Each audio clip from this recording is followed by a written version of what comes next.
So, Nicolas, you were talking yesterday about Toqueville as an interesting theorist of proximity. Could you tell me more about that? Yes, of course. And it's interesting because Tocqueville is usually remembered for his work on democracy as a theorist of democracy, but he is a theorist of proximity. As you know, he came from an old aristocratic family, a family that suffered greatly after the French Revolution. And Tocqueville came, therefore, from a class that was very worried about what was happening in France at that time and about democracy more generally. Now, here's what's happening on a philosophical level. Many proponents of the old regime were concerned that by making people equal, democracy was destroying the networks of dependence that ensured social cohesion. You see, in the past, what you had is servants were bound to their masters, and their masters protected them. And that, according to Tocqueville, created some kind of cohesion. And what proponents of the old regime feared is that democracy would break these bonds and therefore lead to chaos and atomization, everyone for himself.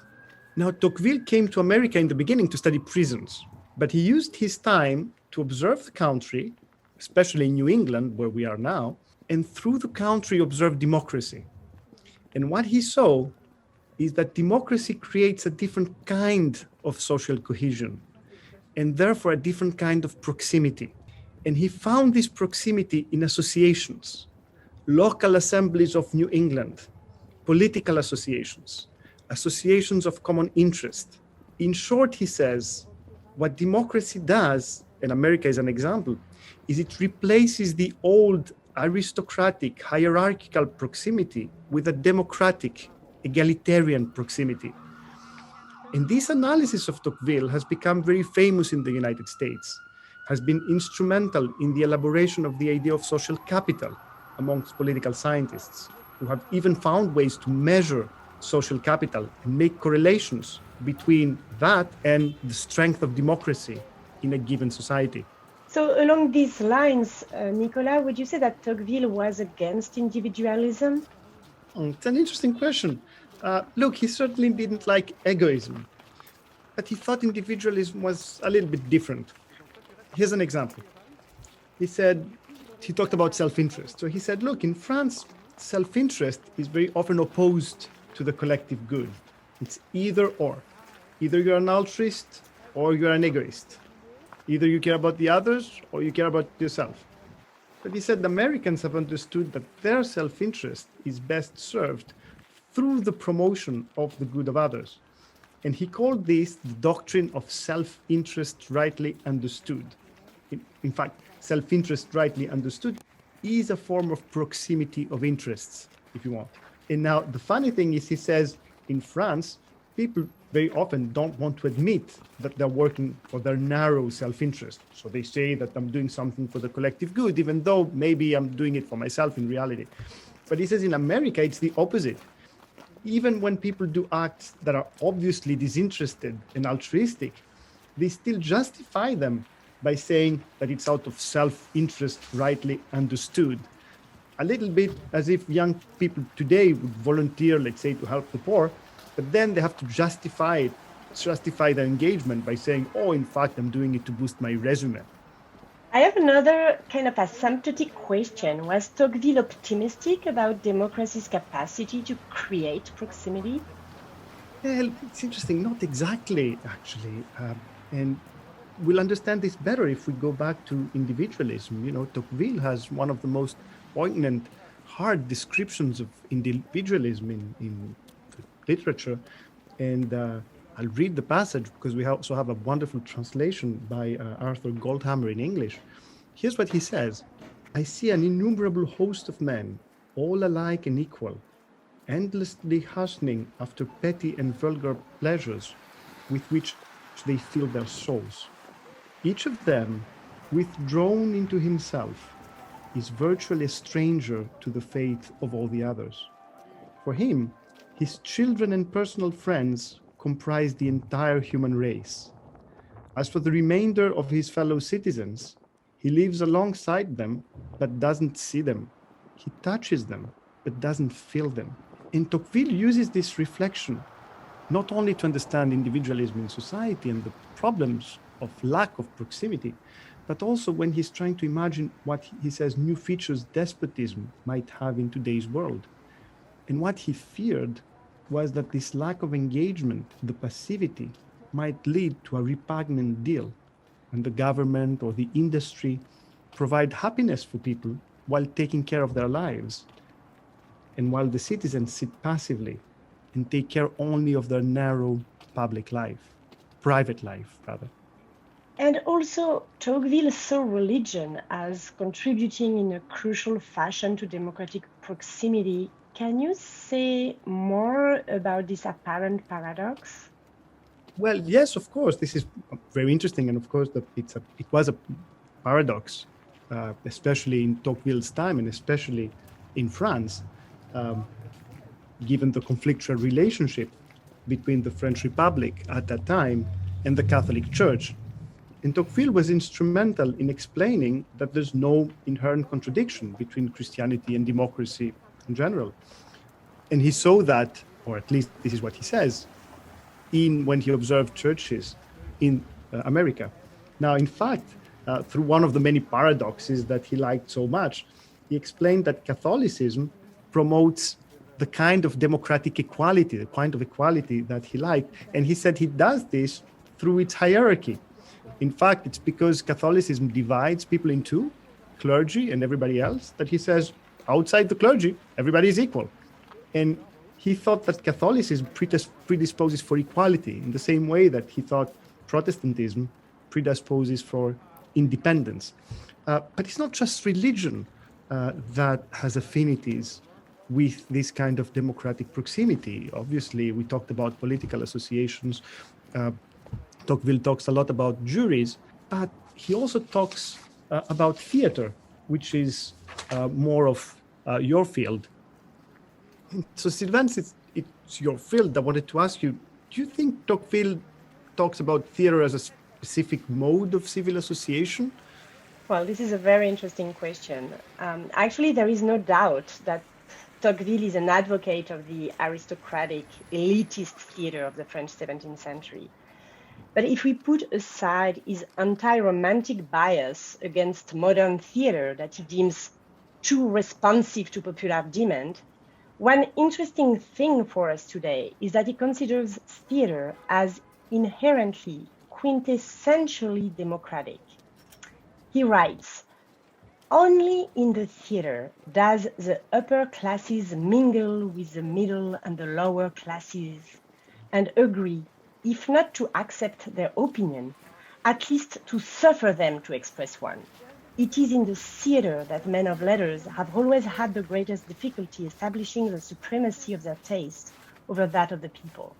In other words, as an embodied, public space-based art form that involves being together in the same place, theater constitutes a site for social mixing that provides, as much as anything else, the opportunity for otherwise silenced voices to be acknowledged, if not heard."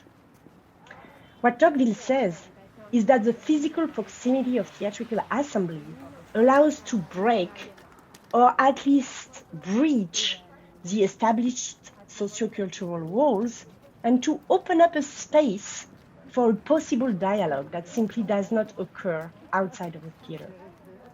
That's why theater appears as a microcosm of democracy, whose one of the most salient features is precisely, Tocqueville says, to bring intellects more nearly together, rapprocher les intelligences, he says in French.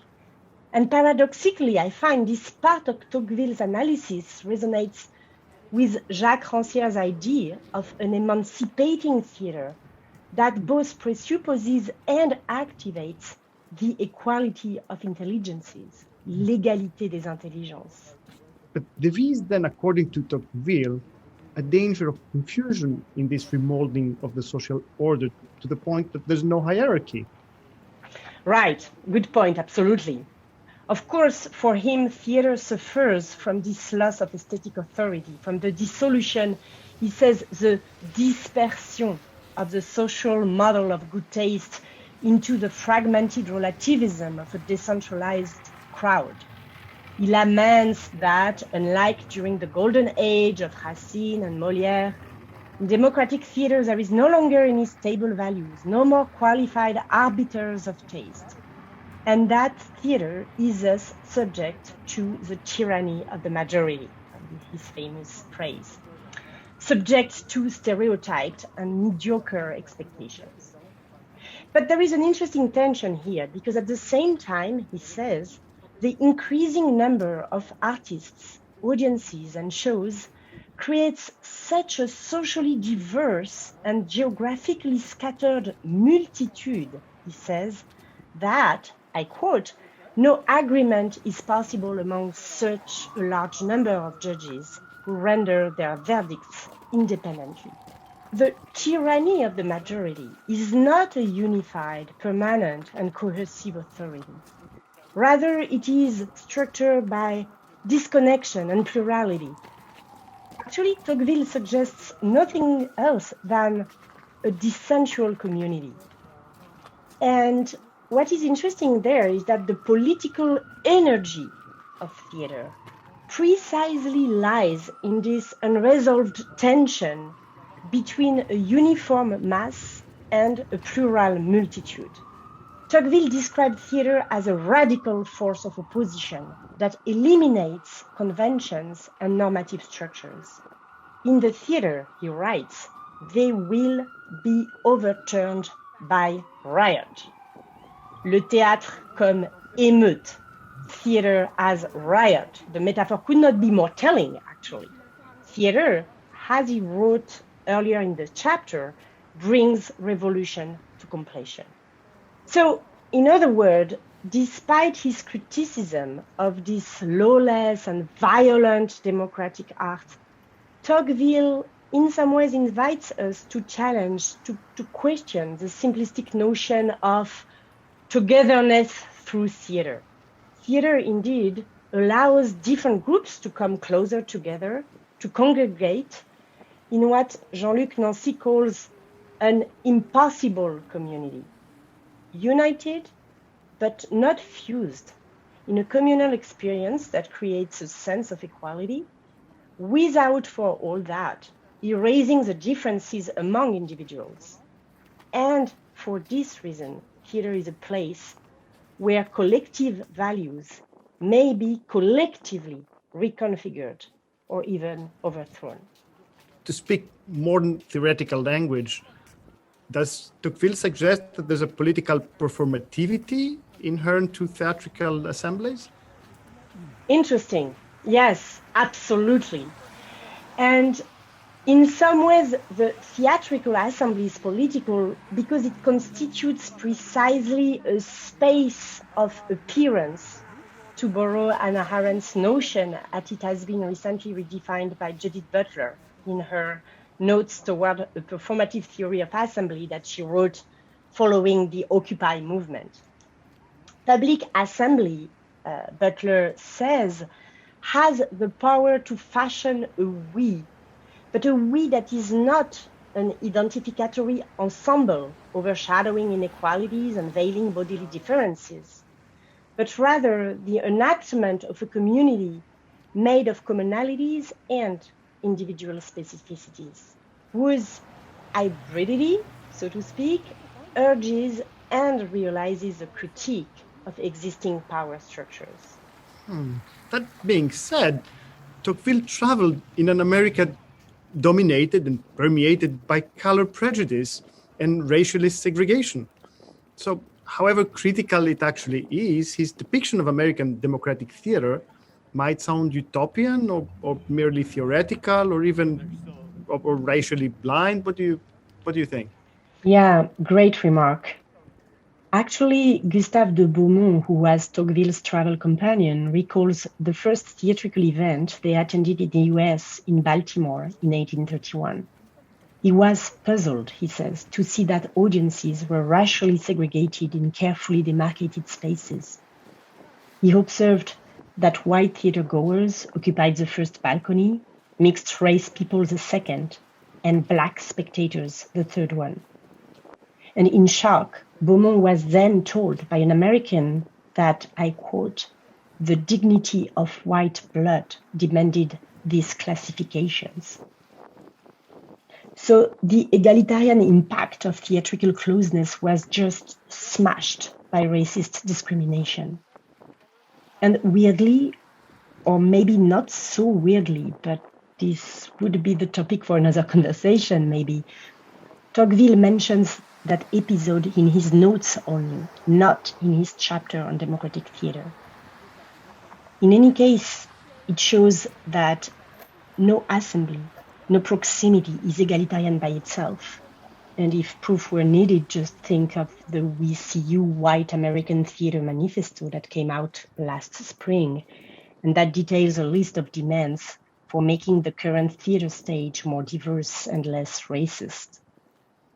In other words, the emergence, the activation of the democratic performativity of theatrical assembly requires a constant, relentless, and thoroughgoing fight against compartmentalization, discrimination, underrepresentation, and silencing.